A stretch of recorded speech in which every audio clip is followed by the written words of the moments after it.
बिस्मिल्लाहिर्रहमानिर्रहीम। आज हमारी वीडियो का मौजू है जी मौजू हदीस का अवाम पर असर।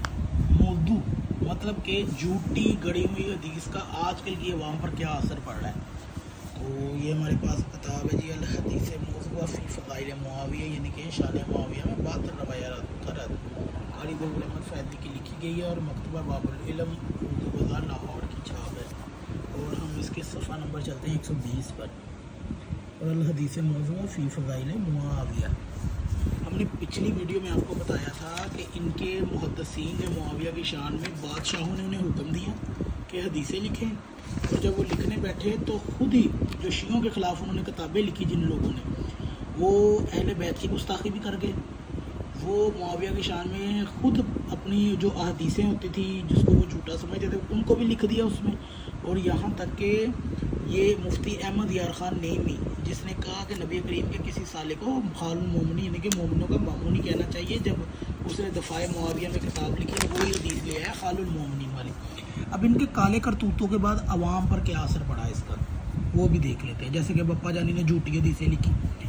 मसूफ़ ने मुआविया के हिलम में जो मौजू हदीस नबवी पेश की उसमें 8वां नंबर हाकिम शाम को दिया गया, 8वां नंबर। और जिस मौजू हदीस में साहिब वसीर मुआविया मतलब कि हर उम्मत का एक भेदी है, मेरी उम्मत का भेदी मुआविया का जुमला आया है, उसमें अशरा मुबशरा के बाद 11वां नंबर उनका है। सुन लें जी, इन्होंने ना 12 खलीफा पूरे करने हैं। अशरा मुबशरा भी डाल लेते हैं ये बीच में। पहली बात है, अशरा मुबशरा में अहले बैत नहीं है, ये सारे कुरैश में से हैं, जिसमें हज़रत अली का एक आ ही रहा है ना, तो वो भी हदीस की सनद ठीक नहीं है। और जो इनके यहाँ एक सनद सही भी है ना, जो तो अशरा मुबशरा वाली, उसमें अहले बैत ही नहीं है। पहली बात है, हज़रत अली है ही नहीं है। दूसरा, अशरा मुबशरा का ना बुखारी ने नकल किया ना मुस्लिम ने नकल किया अशरा मुबशरा, लिहाजा ये एक बनाई हुई मनगढ़ंत झूठी हदीस है।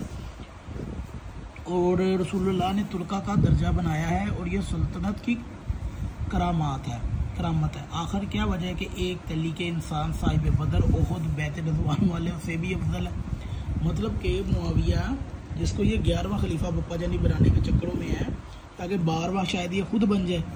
मतलब कि शियों के 12 खलीफा, इनको पता तो चल गया, इनकी किताबों में भी 12 खलीफा का जिक्र है, तो वो ना अपने ही टेढ़े मेढ़े जोड़ के ना कोई एक बना रहे हैं और उसमें भी अहले बैत नहीं कर रहे हैं। ये तो इनकी बेशर्मी का मकाम है। मतलब कि इनका सारा जितनी भी हदीस हैं सब मशकूक है, कोई भी इनकी हदीसें ठीक नहीं है, ये सब गड़ी हुई हैं, बादशाहों के बनाया हुआ मज़हब है इनका। तो ये जो बुखारी मुस्लिम और ये वो ड्रामा रचाया हुआ है, कुछ भी इनके पास नहीं है, सब झूठ और फ्रॉड है। खैर, लोगों की अक्सरियत भेड़ चाल का शिकार हो जाती है, उन्हें बादशाह और सरकारी उलमा की तरफ से चाहते हैं जिधर ले जाते हैं, यानी कि मौलवी।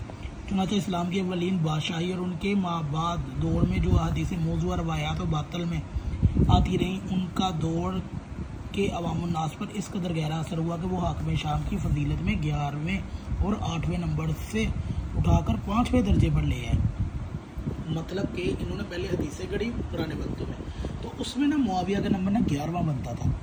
अशरा मुबशरा के बाद तुल्का का नंबर उन्होंने लगा दिया। और फिर जब आहिस्ता आहिस्ता इन्होंने इतनी हदीसें गढ़ ली तो 8वें नंबर पे पहले लेके आई। आजकल ना मुआविया का 5वां नंबर चल रहा है दौरे हाज़िर में। कभी कभी ये एक टोला है वो बड़ा अपनी तरफ से वो बनता है कि जैसे हम बड़े अहले बैत का दफा करते, तो वो कहते हैं जी 5वें हज़रत इमाम हसन मुज्तबा है, फिर उमर बिन अब्दुल अजीज़ आ जाता है, ठीक है। लेकिन इनको पता है इनका आधा ग्रोथ मुआविया को मानता है 5वां खलीफा। क्यों जी? क्योंकि इमाम हसन ने कह दिया जी, वो एक झूठा प्रोपेगेंडा कि उन्होंने ना खिलाफत मुआविया के हवाले कर दी। तो इसके ऊपर हम सेरा गुफ्तगू कर सकते हैं। आपको सीधा एक आम सा मसला बता दें कि इमाम हसन ने कोई उसके हुकूमत उसके हवाले नहीं की। कुरान में आया था कि हालत जंग में अगर कुफार भी आपके आ गया है, नबी सुलह कर दे तो आप उनसे सुलह कर लीजिएगा, ठीक है। इमाम हसन ने शराइत लिखवाई हैं और कुरान की रूह से उनके साथ सुलह की है, क्योंकि उसने सुलह डाल दी थी। इमाम हसन तो लश्कर लेकर गए थे लड़ने के लिए।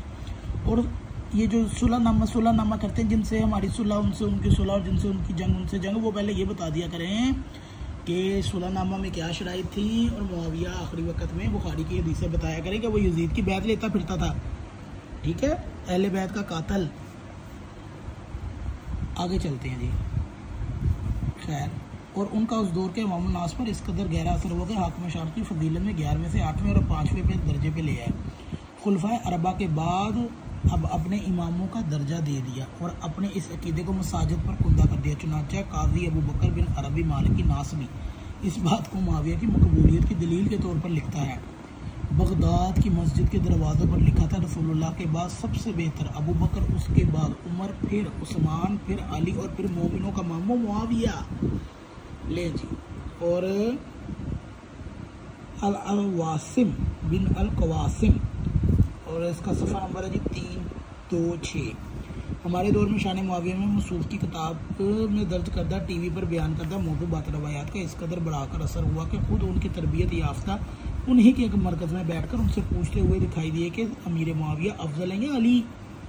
यानी कि बप्पा जानी ने इतना फसाद डाला, इतना मुआविया की शान में झूठ और गंद इकट्ठा किया, इतनी झूठी हदीसें लेके आया कि ये साहब का फ्री में, बादशाह तो डरा कर करवाते थे ना सारा ये काम, इलियास कादरी ने फ्री में बुग़्ज़ अहले बैत में मुआविया की इतनी शान बयान कर दी कि उसके टीवी पर जब उसे उर्स मुआविया के बाद सवाल किए गए तो उनमें से एंकर ने उनसे क्या सवाल कर दिया कि जी सैयदना मुआविया अफजल हैं कि सैयदना अली अलैहिस्सलाम। ये इस बंदे ने फसाद डाला उम्मत के अंदर, लोगों की सोच ये हो गई। खुद सोचिए कि दावत इस्लामी या दूसरे नौजवानों के जहनों में ऐसे सवाल क्यों जन्म ले रहे हैं। फिर मौसूफ ने उनसे सवाल का जवाब भी शातराना तरीके से लिपापोची के अंदाज में दिया। नौजवान ने बताया चाहता है कि बेटा सैयदना अली के बाद अशरा मुबशरा के बाकी 6 हज़रात हैं, फिर असहाबे बदर हैं, फिर असहाबे उतर, फिर बैत रिज़वान वाले, फिर बज़ात और रग़बत हो तो इस्लाम कबूल करने वाले, और फिर फ़तह मक्का के बाद मजबूरन इस्लाम लाने वाले उन लोगों का रुतबा है जिन्होंने इस्लाम कबूल करके अच्छे अमल किए और महाजिरीन इंसार की इत्तबा की। वही सूरत तौबा की आयत नंबर 100, आगे 101 102 नहीं पढ़नी इन्होंने। इसके अंदर हम ये बताना चाह रहे हैं कि बप्पा जानी ने टीवी पे जब उर्से मुआविया करवाया तो उनके अपने चेले चपाटों ने ये पूछना शुरू कर दिया कि मुआविया अफजल है कि अली अफजल है। मतलब कि ये लोगों ने इतना गंद डाल दिया है इस्लाम के अंदर, ये झूठे और कज़्ज़ाब टोला, ठीक है, इन्होंने इतना फसाद डाला है, इतना गंद डाला है। बप्पा जानी ने दौरे हाजिर में 2000 की ये जो सदी चल रही है ना, इसके अंदर वो पहला फितना है इस सदी का, इलियास कादरी, जिसने मुआविया की शान में इतनी झूठी हदीसें लिखी और नबी करीम पर इतना झूठ मंसूब किया इस बंदे ने कि उसके अपने लोग उससे पूछने लग पड़े कि मुआविया अफजल है कि अली अफजल है। ये इन लोगों का मयार है, ये इनका इल्म है और ये इनकी अहादीस की हालत है। शिया हदीस पर एतराज़ करने वाले पहले हमें ये बताएं कि इनकी अपनी हदीसें कितनी ठीक है। टिकटॉक पर और दूसरे इंटरनेट पर ये बातें करने वाले कि जी मुआविया का नाम आएगा तो यहूदियत निकल आएगी। भाई पहले मुआविया का तो साबित कर लो कुछ, उसकी शान में तो एक हदीस भी नहीं है सही, तो उसने क्या किसी की यहूदियत निकालनी है, उसकी तो अपनी औलाद क्या निकल आई है ये तो देख लो तुम लोग। तो ऐसे झूठे ड्रामे करने से कुछ भी नहीं होने वाला, हकीकत वो ही है जो सबके सामने आनी है। अगर 1400 साल अल्लाह ने शियों को रख कर आज इतना बुलंद कर दिया है कि तुम लोगों को शिया हजम नहीं होते, तो आज वो जो हकीकत बताते हैं तुम्हारी किताबों से और तुम उनको सच बताने के बजाय झूठ बना बना कर आगे फैला रहे, तो इससे साबित ये होता है कि तुम्हारा मज़हब झूठा और बातिल है। अगर ये वीडियो अच्छी लगे तो इसे ज़रूर शेयर कीजिएगा।